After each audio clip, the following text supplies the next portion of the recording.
पवन राव जी, आपसे शुरुआत कर रही हूं। ये किस तरीके की राजनीति करने की कोशिश कर रहे हैं आप उत्तर प्रदेश में? इतनी नफरत।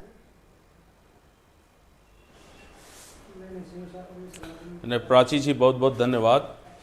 हम नफरत नहीं करना चाह रहे हैं, हम उन लोगों का जवाब दे रहे हैं जो इस देश में धर्म के नाम पर नफरत फैला रहे हैं।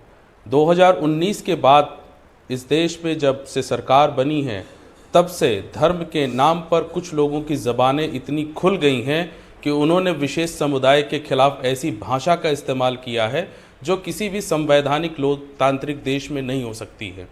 मैं शौकत साहब ने जो बयान दिया है उस बयान के बारे में आपसे कहना चाहता हूं। उन्होंने किसी भी तरह से हिंदू शब्द का इस्तेमाल नहीं किया है। मीडिया में जिस तरह से गलत शब्दों का इस्तेमाल करके बताया जा रहा है और पूरे परिदृश्य को तोड़ा और मरोड़ा जा रहा है, और जो उन्होंने शब्द कहे, जो उन्होंने बात कही है, वो बिल्कुल सच्ची है। और इस देश का इतिहास वो बता रहे हैं कि इस देश में इतिहास क्या है। इतिहास ये है कि 1200-600 से लेकर के 1857 तक इस देश में इस्लामिक राज था। इसको इतिहास कोई मना नहीं कर सकता है। और अकबर की मिनिस्ट्री में, अकबर की कैबिनेट मिनिस्ट्री में कौन से लोग थे जो हाथ बांध करके खड़े रहते थे?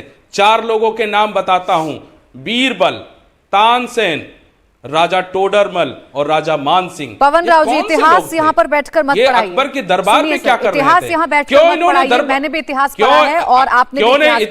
इतिहास भूल जाएंगे क्या?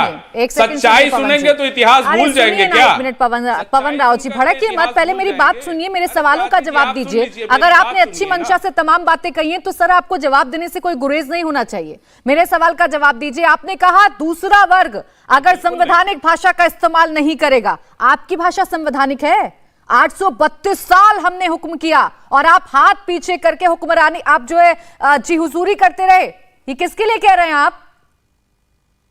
आप ये कह देंगे संविधान के अंदर? मुझे बताइए, क्या इस देश, आप सुन लीजिए ना, ये कौन से लोग हैं जो हरिद्वार में खड़ा होकर के कहते हैं कि इस देश में लोकतांत्रिक और जो सरकारें हैं उनको हम उड़ा देंगे और उनके खिलाफ गृह युद्ध छेड़ेंगे? क्या ये संवैधानिक है? हम इसका जवाब दे रहे हैं। साधुओं तो सर अगर कोई कहां से मिल रही है? मेरी बात अंतर समझिए पवन राव जी, अंतर समझिए, सुनिए मेरी बात, मेरी बात सुनिए। नहीं पवन राव जी, पहले मेरी बात सुनिए। अगर कोई असंवैधानिक हो रहा है तो इस देश का कानून, इस देश का संविधान आपको क्या सिखाता है कि आप भी असंवैधानिक हो जाएंगे?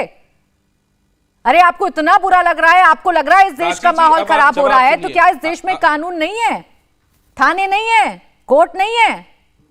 अब आप पूरी बात, आप हाथ में डंडा उठाकर निकल पड़ेंगे क्या सर? जवाब सुनिए। किसी भी तरह से असंवैधानिक शब्दों का इस्तेमाल नहीं किया गया है। इस देश की और इस देश का जो इतिहास है वो सच्चे रूप में बताया गया है।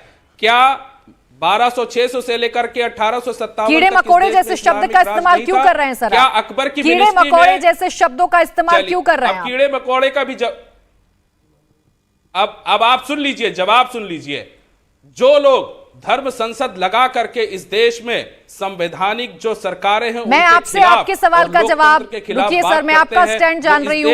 नहीं, मैं किसी धर्म संसद पे बात नहीं कर रही हूँ, मेरी बात सुनिए सर। उस धर्म संसद की बात मैं प्रवेश चौधरी जी से पूछ लूंगी। यही है, अरे सुनिए, बड़ी समस्या ये है पवन राव जी, जब आपसे आपकी जिम्मेदारी के बारे में बात की जाएगी तो आप झुंझुना बजाने लगेंगे हिंदू धर्म का, आप बात करने लगेंगे धर्म संसदों की। अपनी बात पर अड़े रहिए ना, अपनी बात बताइए मुझे। प्रवेश चौधरी जवाब देंगे उस धर्म संसद का मुझे।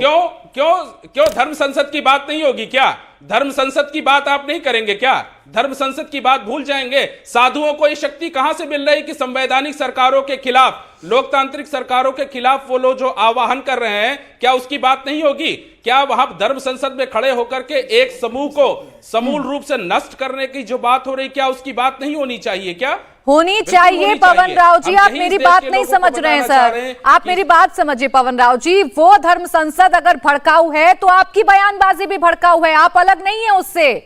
उस पर अगर आपत्ति जताई जाएगी तो आपसे आपके स्टैंड पर भी आपत्ति जताई जाएगी। अब आप बंद कर दीजिए बैठकर ये कहना कि बिल्कुल नहीं, बिल्कुल नहीं। सेकंड का आप, वो भड़काऊ बयानबाजी थी पवन राव जी। आप सुनिए तो अरे आप सुनिए तो, कोई भड़काव नहीं। सत्यता क्या है नहीं क्या इस देश में? आपको कब तक आप मुगल आक्रांताओं को अपना पूर्वज मानते रहेंगे सर? कब तक उन आक्रांताओं को अपना पूर्वज मानते रहेंगे आप, जिन्होंने इस देश को लूटा है? शर्म आनी चाहिए पवन राव जी, शर्म आनी चाहिए।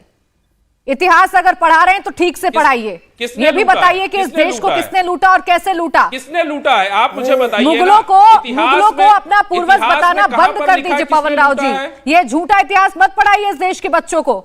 इंडिया टीवी हर वक्त हर जगह डाउनलोड करने के लिए सर्च करें India TV news Google play store या ऐप स्टोर पर।